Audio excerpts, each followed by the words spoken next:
प्यारे बच्चों, मैं Sunil Gupta GRB inter college Rath से आप लोगों को ऑनलाइन केमिस्ट्री की शिक्षा देने के लिए उपस्थित हूँ। ये मेरा पहला लेक्चर वीडियो है जिसको आप लोग देख रहे हैं और आज हम पढ़ेंगे अध्याय 2 में विलयन।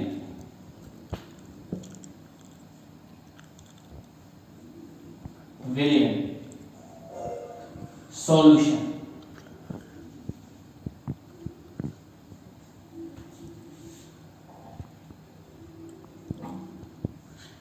विलयन की परिभाषा, वैसे तो विलयन आप लोग कई बार बनाए होंगे, शरबत चाय सभी विलयन है, लेकिन विलयन को अगर हम परिभाषित करें तो इस प्रकार से कहेंगे कि दो या दो से अधिक पदार्थों को आपस में मिलाने पर यदि समांगी मिश्रण प्राप्त होता है तो उसको हम विलयन कहेंगे।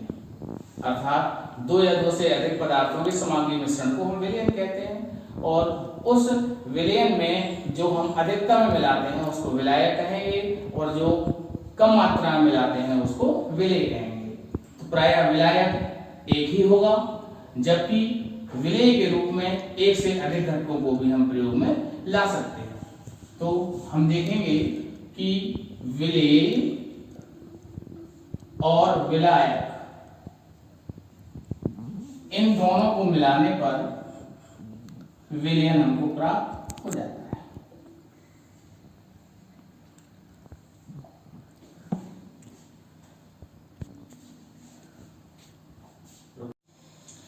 तो ये जो विलयन प्राप्त होता है इसकी प्रॉपर्टी कुछ इस प्रकार से रहेगी कि विलयन प्राप्त होगा विलेय का। विलयन विलेय पदार्थ का बनेगा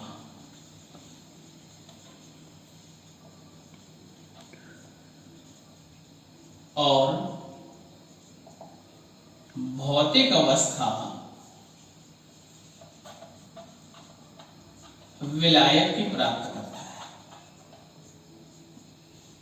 जो विलायक की भौतिक अवस्था होगी वही विलयन की भौतिक अवस्था होगी। एक बात और आपको ध्यान रखनी है कि विलायक ये एक ही होगा, जबकि विलेय एक से अधिक हो सकते हैं। फॉर एग्जाम्पल शरबत, आप लोग गर्मियों का मौसम है शरबत पीते होंगे। शरबत चीनी को पानी में मिलाने पर प्राप्त होता है। तो शरबत चीनी को पानी से मिलाने पर प्राप्त होता है, तो इसमें चीनी कम मात्रा में रहती है तो चीनी हो जाएगी विलेय। विलेय जिसको हम अंग्रेजी में कहते हैं सॉल्यूट, SOLUT, और पानी हो जाएगा विलायक, क्योंकि अधिक मात्रा में हम मिलाते हैं। विलायक सॉल्वेंट, SOLVENT। अब जो शरबत बना इसको हम क्या कहेंगे? चीनी का विलय। चीनी का विलय क्या कहेंगे इसको? चीनी का विलय। अब देखिए कौन सी भौतिक अवस्था में रहता है ये? द्रव। और विलायक की भौतिक अवस्था कौन सी रहती है? द्रव। तो इसका मतलब हुआ कि जो विलयन बनेगा वह विलायक की भौतिक अवस्था को प्राप्त करेगा और उसे हम विलेय के नाम से जानेंगे। किस नाम से जानेंगे? विलेय के नाम से जानेंगे। समझ में आया? अब इसके बाद यदि विलयन में हम एक विलेय पदार्थ लेते हैं, एक विलेय और एक ही विलायक जो कि हमेशा एक रहता है, तो हमें जो विलयन मिलेगा उस विलयन को हम कहेंगे द्विअंगी। क्या कहेंगे? द्विअंगी विलयन, बाइनरी सॉल्यूशन। बाइनरी सॉल्यूशन हमको इस चैप्टर में इसी बाइनरी सॉल्यूशन द्विअंगी विलयन को पढ़ना है। अब इसमें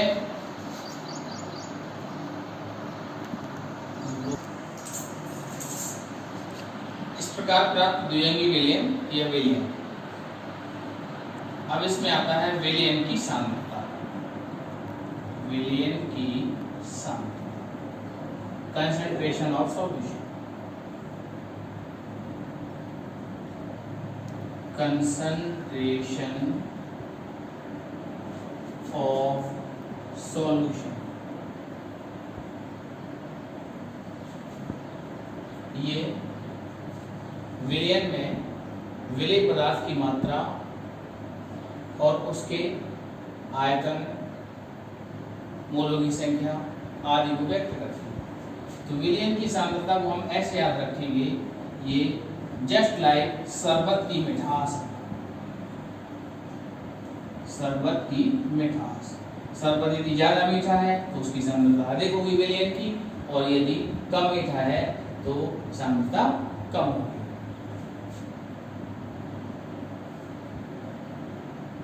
सर्व विलयन की सांद्रताओं को व्यक्त करने की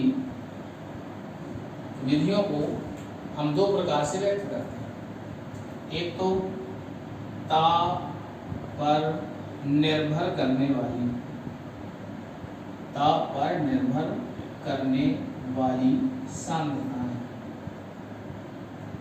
और दूसरी होती है ताप पर निर्भर न करने वाली। तो ताप पर निर्भर करने वाली ऐसी सांद्रता होंगी जिनमें रहेगा आयतन, विलयन का आयतन, और निर्भर न करने वाली जिसमें रहेगा केवल द्रव्यमान।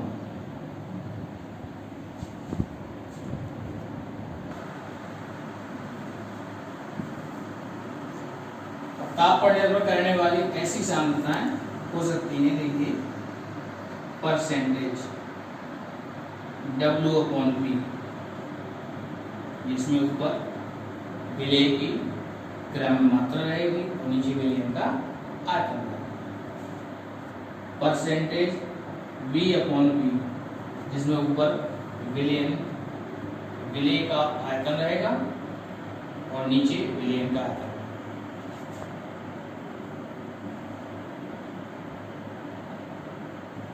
इसी तरह से ppm,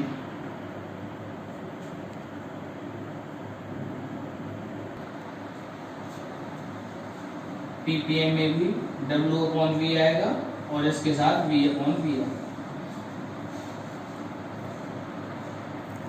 इसके बाद आता है इसमें मोलरता, नॉर्मलता,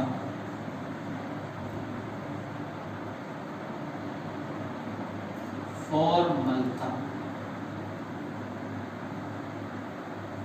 और इस तरफ द्रव्यमान पर निर्भर न करने वाली में पहली मिलेगी आपको परसेंटेज W/W, ppm W/W, और दूसरा मिलेगा मोल अंश, तीसरा मिलेगा मोललता। अब आप लोग जानते हैं कि घनत्व बराबर होता है द्रव्यमान बटे आयतन। तो अगर हम घनत्व को ले लें तो हम इन सांद्रताओं को इन सब में परिवर्तित कर सकते हैं, यानी कि आयतन वाली सांद्रताओं को द्रव्यमान वाली सांद्रताओं में परिवर्तित कर सकते हैं। आइए फिर इसके आगे अध्ययन करते हैं। अब पढ़ते हैं ताप पर निर्भर करने वाली विलयन की सांद्रताएं।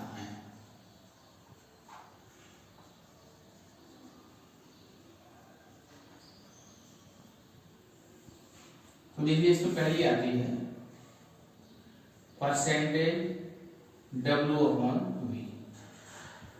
इसको हम केवल प्रतिशतता भी कहते हैं। परसेंटेज है तो 100 में ही निकाली जाएगी। और ध्यान रखिए इनमें इस प्रकार से जो फॉर्मूले बनेंगे ऊपर विलेय आएगा और नीचे आएगा विलयन। ये बेहद महत्वपूर्ण बात है जो आप लोगों को ध्यान रखनी है, सभी फॉर्मूलों में ये आएगा।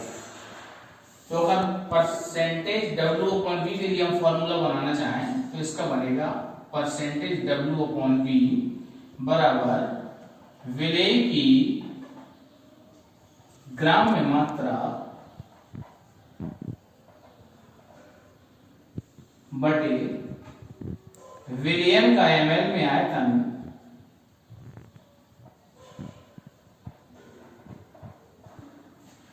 और ऊपर गुणा हो जाएगा 100, क्योंकि 100 में देखते हैं इसको। ठीक, तो जब कभी परसेंटेज W/V हमें निकालना है तो इन सब का मान रख के हम कैलकुलेट कर लेंगे तो निकल के आ जाएगी। और यदि किसी विलयन में हमको मानना पड़ जाए परसेंटेज के दृष्टिकोण से तो इसको हम विलयन का आयतन 100 ml मान लेंगे। कितना मान लेंगे? 100 ml। अब इसी प्रकार से दूसरा आ जाएगा परसेंटेज V/V, इसको हम आयतन प्रतिशतता भी कहते हैं, आयतन प्रतिशतता। और इसके लिए फॉर्मूले जो बनेंगे परसेंटेज V/V बराबर हो जाएगा, ऊपर तो विलेय रहना ही रहना है, तो विलेय का ml में आयतन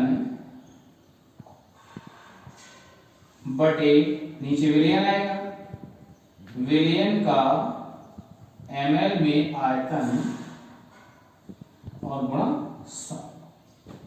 इस प्रकार से दो विलयन के आयतन के रूप में जो परसेंटेज निकालेंगे ये ताप पर निर्भर करने वाली सांद्रता होंगी।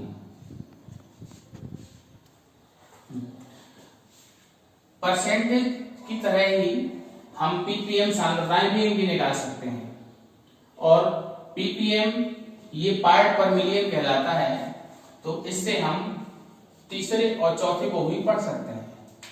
तीसरा बनेगा ppm W/V, पार्ट पर मिलियन, पार्ट पर मिलियन ये 10 से पावर 6 में देखा जाता है। जैसे परसेंटेज 100 में देखते हैं तो पार्ट पर मिलियन 10 से पावर 6 में देखते हैं। जैसे किसी विलयन में कोई विलेय बहुत कम मात्रा में उपस्थित है तो उसकी सांद्रता का आकलन हम ppm में करते हैं, और ये W/V V/V में हो सकता है। तो पार्ट पर मिलियन ppm W/V, फॉर्मूला इसका बनेगा विलेय की ग्राम में मात्रा, नीचे यहाँ पर में विलयन का ml में आयतन और ऊपर गुणा हो जाएगा 10 से पावर 6 का। यानी 100 वाला फॉर्मूला जो परसेंटेज का था उसमें यदि हम 100 के स्थान पर 10 से पावर 6 कर देंगे तो ppm का फॉर्मूला हमको प्राप्त हो जाएगा। इसी प्रकार से चौथा बन जाएगा ppm V/V, और इसका फॉर्मूला बनेगा ppm V/V बराबर विलेय का ml में आयतन बटे विलयन का ml में आयतन और गुणा हो जाएगा 10 से पावर 6। तो दो और ppm के रूप में सांद्रताएं हमने पढ़ ली। ये सांद्रताएं विलेय की बहुत कम मात्रा के विलयन में उपस्थित होने पर प्रयुक्त की जाती हैं। अब इसके आगे चौथे नंबर पर पढ़ते हैं हम मोलरता। मोलरता, मोलैरिटी, MOLARITY।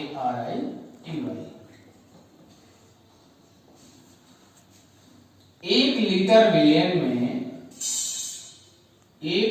विलयन में उपस्थित विलेय के मोलों की संख्या, विलेय के मोलों की संख्या को विलयन की मोलकता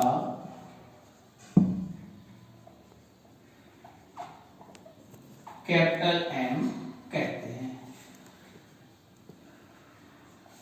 देखिए मोलरता क्या फॉर्मूला बन सकता है हमारा, इसी परिभाषा से मोलरता कैपिटल M बराबर विलेय के मोलों की संख्या, जिसको हम स्मॉल n लिखते हैं, बटे विलियन का लीटर में आयतन, और मोलों की संख्या बराबर होती है विलेय का ग्राम में भार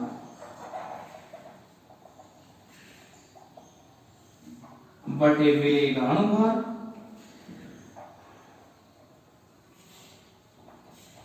तो इसको हमने यहां रख दिया, विलियन का गुणा विलियन का लीटर में आयतन। तो इस प्रकार से मोलरता के तो फॉर्मूले हो जाएंगे।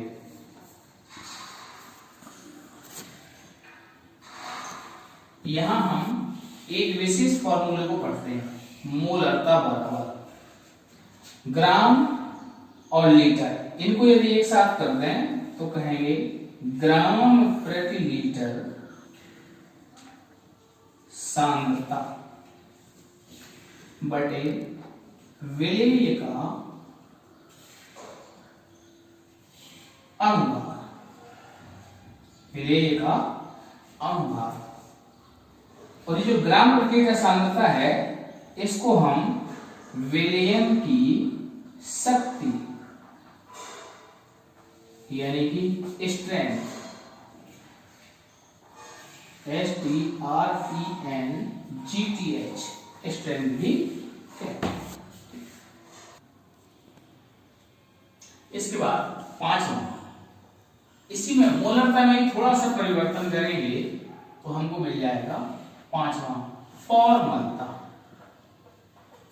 फॉर्मलता, फॉर्मेलिटी, FORMALITY।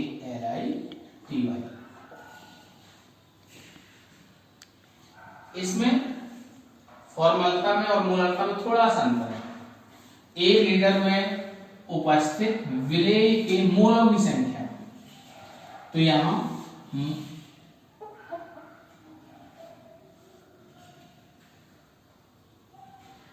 1 लीटर विलियन में उपस्थित यौगिक के सूत्र मोलों की संख्या, सूत्र मोलों की संख्या को विलियन की फॉर्मलता कैपिटल F कहते हैं। तो सूत्र यहां होगा फॉर्मलता कैपिटल F बराबर सूत्र मोलों की संख्या बटे विलियन का लीटर में आयतन। अब देखिए जो सूत्र मोल हैं, सूत्र मोलों की संख्या ये ग्राम में भार बटे सूत्र भार से ज्ञात की जाती है। हम कभी ऐसा हमें प्राप्त होता है कि किसी पदार्थ को हमने जल में घोला और वो आयनों में टूट गया। जब वो आयनों में टूट जाएगा तो हम 1 मोल लेंगे तो 2 या उससे अधिक आयन हमको मिलेंगे, जिससे विलयन में जो सूत्र भार हो वो परिवर्तित हो जाएगा। अथवा जब कभी ऐसा हो कि किसी पदार्थ को किसी विलायक में घोला और उसके 2 या अधिक अणु आपस में मिल गए, तो वो जो सूत्र भार हमको प्रायोगिक तौर पर मिलेगा वो परिवर्तित हो जाएगा। और ये ध्यान रखना है, ये कैलकुलेटेड नहीं होता, ये ऑब्जर्व होता है। ऑब्जर्व यानी कि ये जो है प्रयोग द्वारा प्राप्त होता है, ये आपको ध्यान रखना है।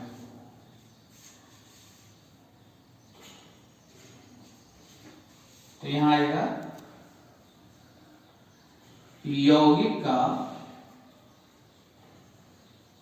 ग्राम में भार बटे सूत्र भार।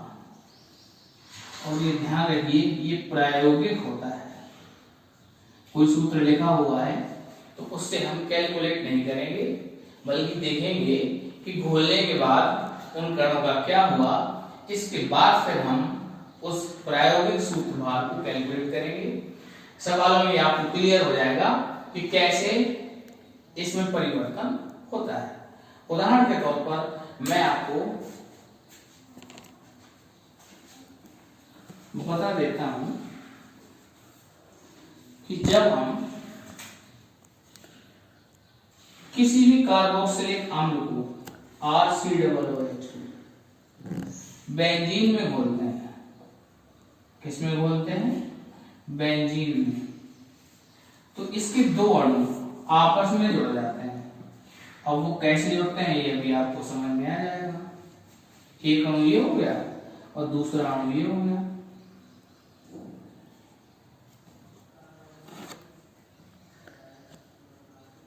इन दोनों के बीच आपस में हाइड्रोजन बॉन्डिंग हो जाती है, तो ये हमको द्विलक प्राप्त हो जाता है, द्विलक।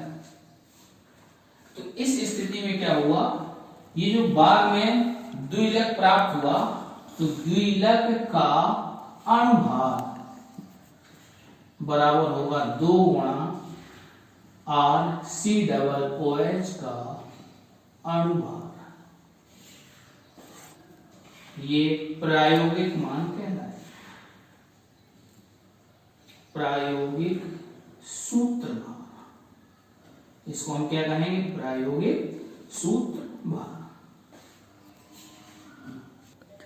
तो आज के लिए बच्चों इतना ही, और इसके आगे का टॉपिक अगले वीडियो लेक्चर में आप लोग कंटिन्यू करेंगे।